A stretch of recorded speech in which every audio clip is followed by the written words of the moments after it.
Praise the lord. ఈరోజు దేవుని యొక్క వాగ్దానం, నీ సన్నిధిని సంపూర్ణ సంతోషము కలదు. 16వ కీర్తన 11వ చరణం. ప్రియులారా, దేవుని మందిరమునందు నివసించువారు ధన్యులు అని లేఖనం సెలవిస్తూ ఉంది. నేను వారిని నా ప్రార్థనా మందిరములో నేను వారిని ఆనందింపజేస్తాను అని దేవుడు వాగ్దానం ఇచ్చినవాడు.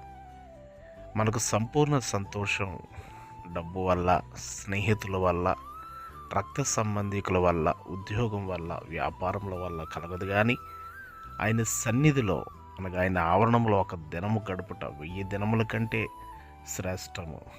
ఆయన సన్నిధిని మనము అనుభవించగలిగినప్పుడు, ఆయన సన్నిధిని మనం వెతకగలిగినప్పుడు సంపూర్ణమైన సంతోషాన్ని మనము కలిగి ఉంటాం. ఎందుకంటే ఆ స్థలం దేవుని మహిమతో నింపబడి ఉంటుంది కనుక. మీకు ప్రార్థించే దైవజనులు డేవిడ్ రాజు గారు, మిస్టర్స్ కాజా.